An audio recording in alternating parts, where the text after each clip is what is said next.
Postdoc Transformation. Postdoc Transformation. Postdoc Transformation.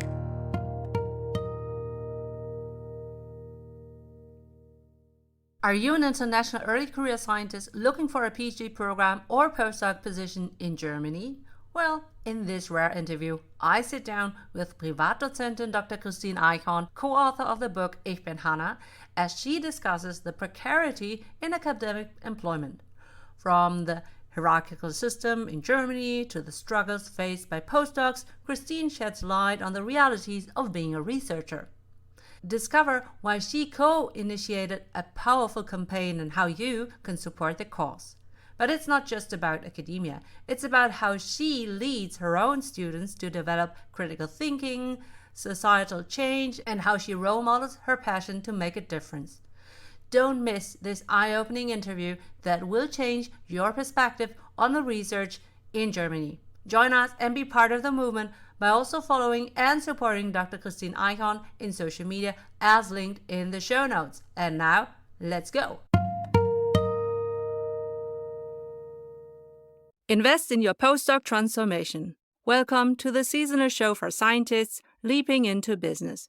In every sponsored episode, we are happy to recommend employers of choice for you. Make sure to check your readiness to leap out of science with us for free, as linked in the show notes. For your career transition, we offer customized career transition e-courses and memberships also at graduate schools all over the world. Maybe yours too.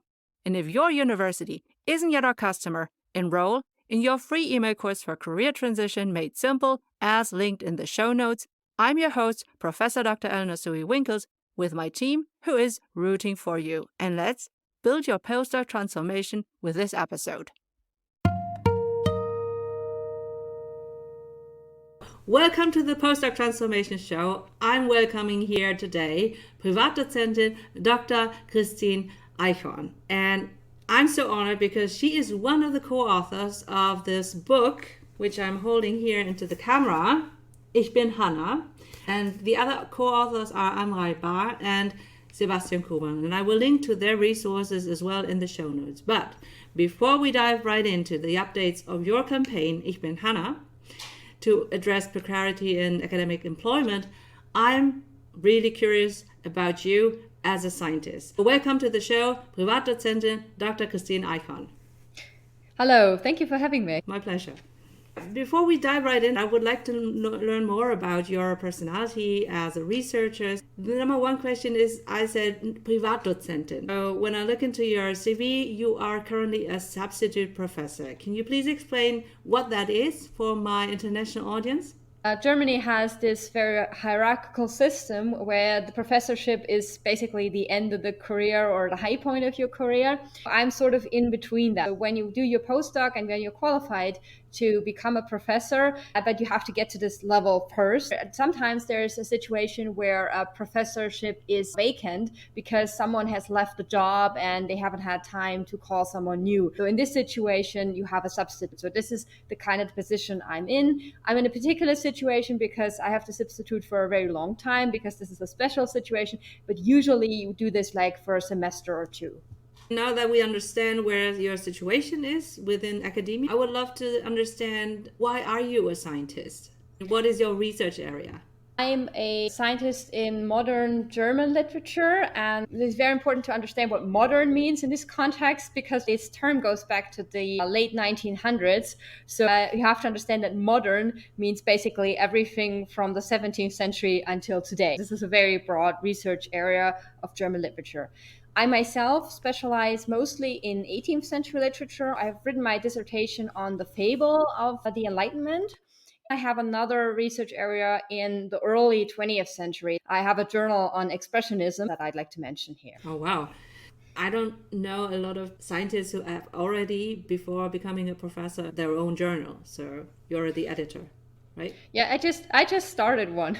Yeah, that's great. That tells a lot about your own personality because, you initiated a campaign that we already said pre-recording that is so needed in Germany. Mm-hmm. All right, but we'll talk about that later. What are your research plans when you have a full tenured professorship? As a German literature scholar, very often you don't really need that much additional funding. If you have a good library, you can basically work on anything. So I'm basically continuing to do what I do now. Right now, I'm working on a project that I've started with the Literaturarchiv in Marbach, which is around the corner. I'm currently at Stuttgart, so this is not far away. We're doing a project on the small journals of Expressionism. So Expressionism, an art movement of the early 20th centuries, and it took place in a lot of journals and newspapers, and very often these journals were very short-lived, so they had like just one or two editions or just ran for a year or something like that. A lot of that material is still kind of unused for research, and so what we're going to do is look into these little journals, and we hope that we can get some money and make them digitally available in a better format than they are now. So that's one of the projects I'm currently working on. I'm also trying to delve in again into 17th and 18th century topics. I'm working on a project right now which I call Men in Love. The idea behind this is there are all these novels in the 18th century where you have a young woman who's innocent and virtuous, and there's a man who's trying to seduce her. It got me to the idea that we could look at the masculine side of love, because very often that's not a topic of discussion, because you have love poems and of course there's research on that, but when they are from a male perspective and written by a man, this is just, well, concepts of love. You don't really talk about what's the particular male aspect of that. So I want to kind of close the gap between these two discussions in research. Well, that sounds interesting, and I bet that that is also interesting to your students. Talking about your students, can you tell me how do you teach and why do you teach the way you do? I'm just actually planning to do a lecture on this next semester, so this could be interesting. First of all, you have to know that in German literature, it is common that, except for the introductory course, you can just pick something that we want to delve into, and the students have the same free selection. So just try something new and experiment a little bit. I try to always have canonical literature in the focus, because we teach a lot of students that are going to be German teachers later on. We have a large group of people who just move to the schools. So we have to see that they know the regular literature. This is very important, but also always include a little bit of something that is, different. And because if you did the regular canon, you would all have men, right? So we have to kind of mix this up a little bit.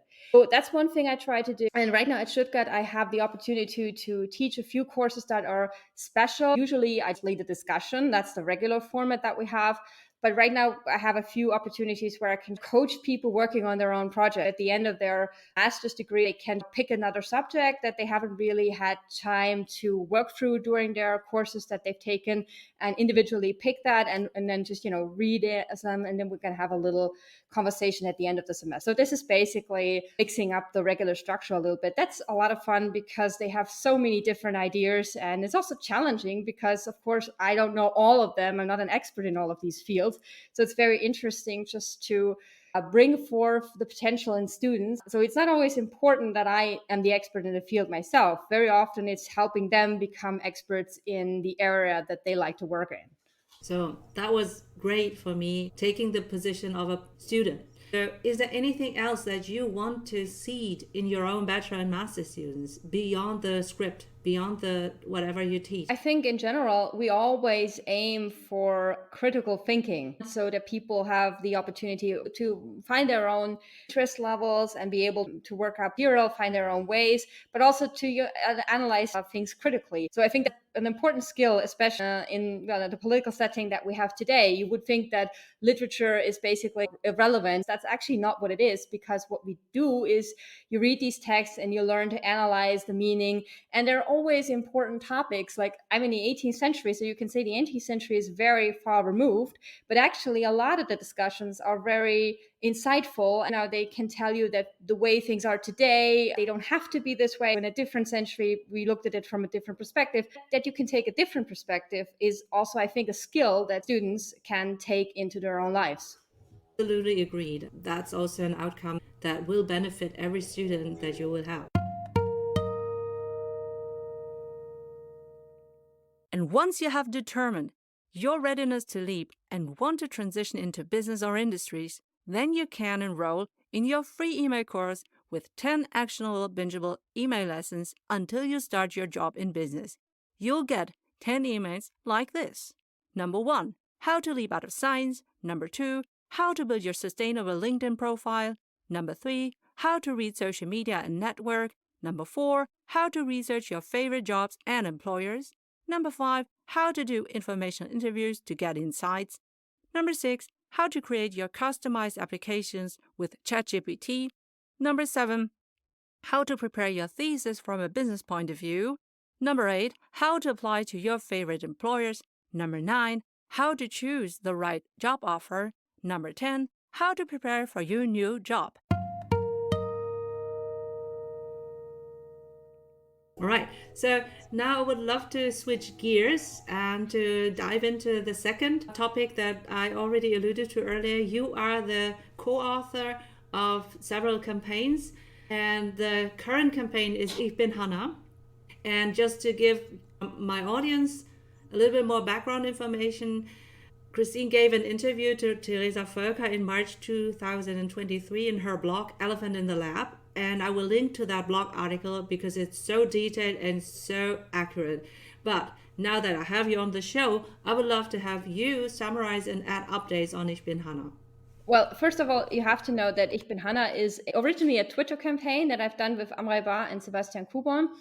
It's important to know that Ich bin Hanna means I am Hanna. The question is, who is Hanna? Hanna is a character from a video that was done by the Ministry for Education, and they were trying to explain the law that gives way to hiring people on non-permanent contracts in research. Because in Germany, there's a specific law that allows researchers on non-permanent contracts for 6 years before their PhD and for another 6 years after their PhD. This is an employment situation that would not be legal in another field. This is specifically for researchers. They presented this whole situation in the video like this is a really great thing. Innovation is necessary, needs fluctuation to come through. And then they had this nice phrase where they said, one generation should not clog the system. Basically, we all just have to leave science in the end. So another generation has the great chance of experiencing that work environment and get their PhDs and other qualifications. A little bit about the situation and the way we work. The short-term contracts, sometimes people are hired only for a year or just a few months. If you're lucky, you get a 3-year contract. And that situation can last very long in your career. Most researchers, if you stay in science, will probably end up in their mid-40s, and they either find a professorship, which is hard to do, or they drop out and then they have to find another job. And that's obviously very hard to do when you are that far in your career and you have never done anything else. Depending on your field, it might be harder or easier, but in general, this is just a situation that is not very good. So you have almost no permanent contracts. You have people working overtime without pay, giving up everything, leaving their families from Tuesday to Thursday because they're living in another town, because they have to commute hundreds of kilometers and so on. So this is a very bad situation. And I think it's been known in research circles for a long, long time. But it wasn't really until the pandemic, until we managed to build up over Twitter a community that actually addresses these issues. So we started with another campaign where we collected 95 theses against the law. That was a little funny thing on Reformation Day. If you're familiar with Martin Luther, he had these 95 theses. So we did a little spin on that. But the really successful thing was Ich bin Hanna, where we identified with Hanna as a character. This is a fictional character for whom everything is great. But we said we identify and we show the real people and there's real struggles behind that, how you get a more realistic picture of what they looks like. That turned out quite successful. It was a good narrative for the press as well. So that's the general situation. And did you know that we offer deep dive e-course workshops and memberships at graduate schools, maybe also at yours in the future? Ask your graduate school coordinator whether they want to book my services so that I can deliver them to you 24/7, 365 on your mobile device. And even better, if you get us paid by your grad school, we will pay you 50% recurring sales commissions.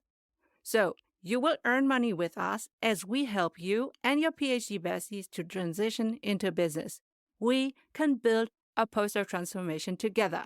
Woohoo! When I was listening and also reading through your book, I had so many triggering moments.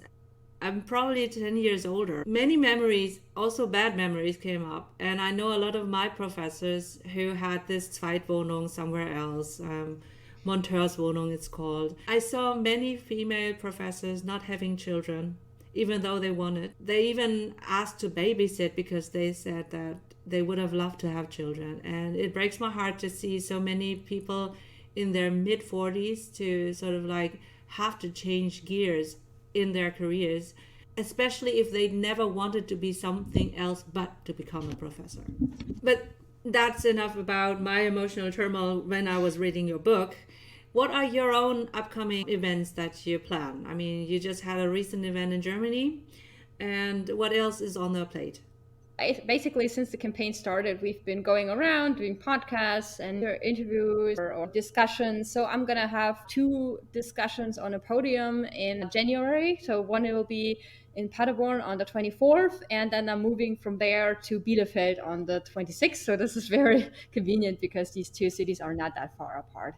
So basically, that's what we're doing right now. I should probably say a little bit something about where we are right now. After this campaign, there was a big debate, and then the new government had planned to do a reform on the law, and they're currently working on that. But they made a proposal in July of this year. We are now in November, so you can see this has been a long time in the making. The problem with this reform proposal is that it doesn't really change that much. So we worked really hard to get through to them, but right now there's also a lot of lobbyism from the other side because the research institutions mostly want things to remain as they are so they can just hire staff and let them go again. But there's really a lot of activism against a general change of the system, which we so desperately need, not just for researchers, but it's also science itself suffers from that because we already have problems finding people to hire here. And then you have all these short-term projects that end somewhere and all public money that gets wasted just because a project is started and you build on a website where you buy a big, some big device that is super expensive. And then the person who knows how to handle this, how to do the research is gone because their contract has run out. So this is a really bad situation, but it's very hard to bring about change. Now, the proposed law lies there in the government between the several ministries, and they're kind of fighting over what kind of law should come out of this. So this is sort of a waiting period. That's where we're in right now. So we're trying to, raise the pressure again so we can get a reform that actually makes things better and not just continues them as they are for the most part. Wow. And just listening to that makes me see that you spend a lot of time on that. And I also read that in your book. I mean, you do this activism in your spare time as a researcher who doesn't have a lot of financial support and also no other resources. So how can we support you? Because you are supporting us. I mean, the next generation of scientists. How can we support you? Well, there's many ways you can do that. On the one hand, it's important just to stay informed, stay up to date, and then make yourself heard. There are many ways to do that depending on what level you're on or what activism, if you like, you have time for or how public you want to go. I mean, you can also start on social media, can start an account there, which can also be anonymous and just, share these topics. I think it's very important that you share them with your colleagues also, because that's why I want to do this podcast with you, because we have that thing that this is mostly a discussion that happens in the German-speaking community. Hey, postdoc transformer, are you curious to ask professors, principal investigators, visiting scientists, postdocs, PhD students, and candidates some in-depth life and career guiding questions? But it feels cringe, so you end up not asking? Buy our Postdoc Transformation card game to have more fun and valuable insights in your journal club, lab, and mentoring meetings, lab rotations, during conferences, panels, and breaks at the Mensa. You'll get 10 intriguing mentoring questions per career level. So 10 for PhD students, 10 for postdocs, 10 for professors, 10 for parental scientists, underprivileged and underrepresented and underserved scientists. Check them out with our discount coupon on the Postdoc Transformation shop, linked on PostdocTransformation.com. And we hear that researchers who come from abroad, well, they speak English and they don't often have access to all the information. I mean, we try to bring that out, but a lot of discussion is in German. Well, that's just how it is. So if you have that knowledge, then spread the knowledge. I think that's very important, because especially people who come from abroad, they need to know what situation they're in, because very often when they have a non-permanent contract, they don't get to stay in the country because, then the right runs out. They have to go back to their own country because they have no contract, or the contract comes only a day before they start working. So there's a lot of problems international researchers have that we as German citizens will not have. So it's very important, I think, so at least to know what system you're working in, even if you don't protest against it. It's just for your own survival. It's very important that you know what the situation is. So if you have access to the information and you know colleagues who don't, spread the word. Absolutely, and it's also important to sort of know that before you come to Germany, because preferably yes. Yeah, preferably yes. And as we all know, I'm also in Germany, so we could have been talking in German as well, probably much easier, but we chose to speak in English so that we can reach the ones who need to hear that. You need to make an informed decision if you want to come as a postdoc to Germany, and I know a lot of international scientists here who try to make it and to become a professor. It's hard if you have a different background. Also raised the hashtag Ich bin Reihan, because there are differences on top, or challenges on top, being affected, not just being a scientist, but also maybe if you come from a different background. And now it's time to thank Company ABC, who sponsors this episode of the Postdoc Transformation Show. I would now be reading the company's answers to one of 6 bold questions so that you can choose to apply. For example, number 1, describe your most valuable experts versus leaders in your company. Have they typically earned a doctor title? Number 2, for which of your company roles or units do you encourage somebody with a doctor title to apply? Number 3, how would you describe your organizational culture in which your most valuable experts and leaders thrive in? To nominate an employer of choice so that we can ask our informative bold questions, let us know via the click on the link. If you are a company representative, like in recruiting and employer branding, and now you want your company to be highlighted as an employer of choice for our audience, you can become a sponsor of a dedicated Postdoc Transformation Show episode. Just click on the link in the show notes. And now, back to the Postdoc Transformation episode. Now that we have discussed that whatever is coming up for Ich bin Hanna and how we can support you, maybe there's also things that you want to sort of like recommend to my various target groups. So for example, as you also have bachelor and master students, we'll start there. What do you recommend to aspiring talented bachelor and master students? You may not be necessarily directly affected by the situation in the system, but your teachers or your professors might. Again, it helps just to know what kind of system you're working in, you're studying in. Because especially in German studies, we have the situation where we have a lot of research, a lot of papers to grade after a semester. So if someone has like a super heavy teaching load and works overtime all the time, so it can sometimes take months before a paper is being graded. And the students very often don't understand why that is. I think it's just a lazy person there, but that's not usually the case. Very often these are structural problems. And then we have a situation where people constantly leave. So you don't know who to talk to in a particular situation, who has the knowledge. So that makes things difficult for students. So again, when it comes to students, I would just say try to understand the system, that you're working in, because also students are a much bigger group than we are. So if you join us in our protest for better working and studying conditions, we have a much better chance of raising awareness if we come together as a much larger group. Have you found this episode so far helpful for yourself? Well, maybe you can subscribe on YouTube, Spotify, Apple Podcasts, Podbean, or wherever you get our show. And also share this episode with your PhD bestie, because that would encourage us to help the underprivileged, underrepresented, and underserved early career scientists leaping into business. This would also ensure that you don't miss a future episode. Also, Our subscription and listening numbers are key for finding the right sponsors for our show so that we can help you for free. And now, back to the show.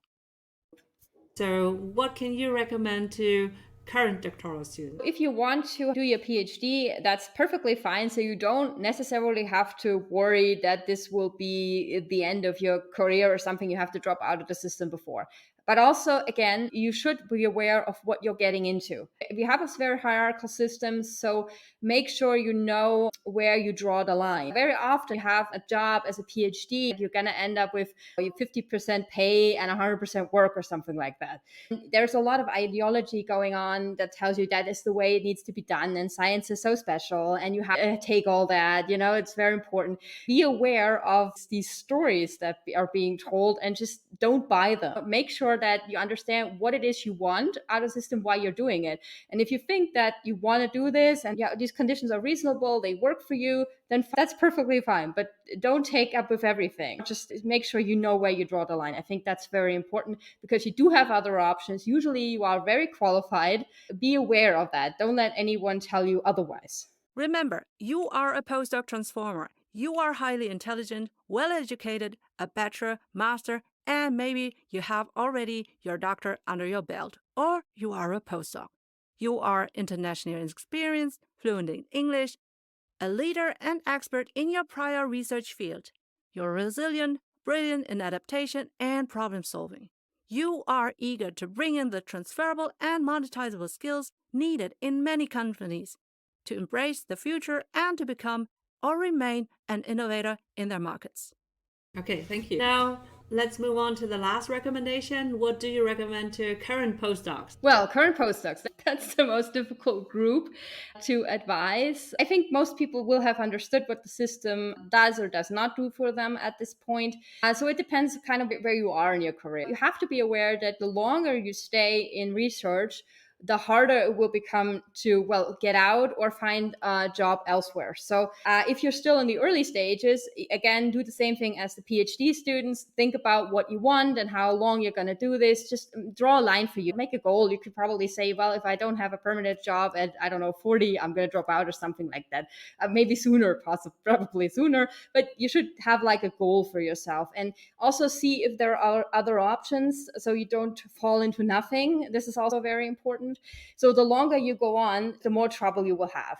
But while you're in the system, once you are there, and if the situation is as it is, then at least try to do what you can to make it better while you're here. I think that's also an important thing. There are little things you can do. You don't even have to start a big campaign.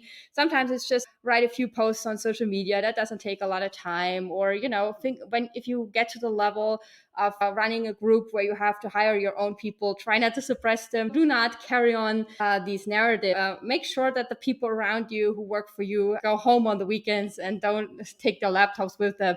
Things like that can really make a big difference when you have on such a small level where you have your influence. So think about what kind of influence you have for yourself or for others, and see what you can do to make things better, even if you're not going to make a big change at this particular point. Wow. So many things that are so valuable, and I hope that my own students, but also my postdoc transformers who are listening to this, will maybe repeat that and try to understand at which phase they are and what they can do to make the change happen, because that change is well needed in Germany. And I suppose that when I listen to my colleagues all over the place in different countries, it's a similar pattern. Academia is a beast in the sense of it takes labor, cheap labor, and doesn't care about the individuals so much. So you need to draw the line, as you just said, and to know when it's better to sort of prioritize your own needs instead of serving an ideal that is not serving you.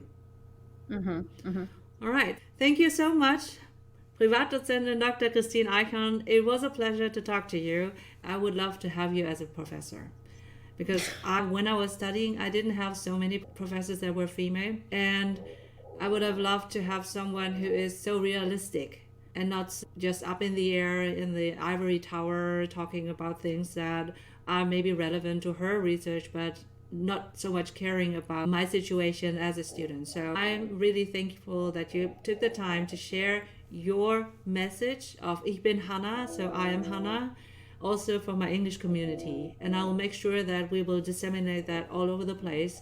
Thank you. So for thank your you time. very much for the kind words and for having me. I was very happy to be here. Do you want a transcript of our episode? And our episode sponsors answers to all 6 bold questions so that you can choose to apply.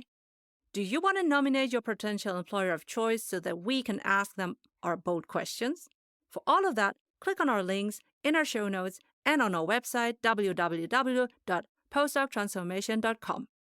Remember to check your readiness to leap out of science and to enroll in our free email course, Career Transition Made Simple. Thanks for your attention. I'm Professor Dr. Eleonore Soei-Winkels, the host of your seasonal Postdoc Transformation show. Have you ever wondered how to make your grad school stand out in the crowded landscape of academia?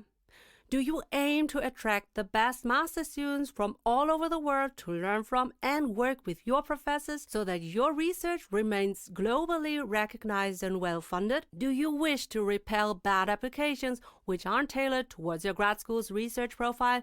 Now, let's talk about a powerful branding tool, podcasts. They're a game changer for higher education institutions. As a professor, active on TikTok, Instagram, LinkedIn, and a podcast host and producer of this Postdoc Transformation show, I'm here to encourage all the graduate school representatives to think beyond the conventional marketing mechanism. Instead of being one of many vendors at a time-limited grad school fair, why not create a podcast that showcases your grad school as the ultimate destination for the world's best master's students? Share inspiring and encouraging stories of your top PhD students, high-profile alumni, your faculty, and the incredible opportunities your grad school offers. A podcast can be a window into your school's vibrant community, its cutting-edge research, and unique experiences. And in times of AI-generated marketing material, a podcast with your academic leaders in real life is a very human and innovative way to attract prospective PhD students. You can inform them every day, everywhere, not just during the typical grad school application seasons. This would prepare your best candidates for the application. Even better, you can support and make your current PhD students and postdocs visible for their next career steps in academia or business. Remember, successful graduates elevate your grad school's reputation. So, if you are a university chancellor, grad school dean, speaker, consider this. By launching a podcast for your grad school, you can elevate your grad school's brand and tell aspiring scientists and employers what makes your grad school the best choice, with scalable, evergreen content. If you're interested, forward this to your marketing representative and get our list of 30 sample episode titles customizable for your grad school podcast, and just enter an email address on my website www.PostdocTransformation.com as linked in the show notes. As a seasoned professor and podcaster, I'm also happy to strategize about how you can launch your grad school podcast on Podbean, the podcast hosting platform we use for the Postdoc Transformation show, supporting scientists leaping into business. Postdoc Transformation.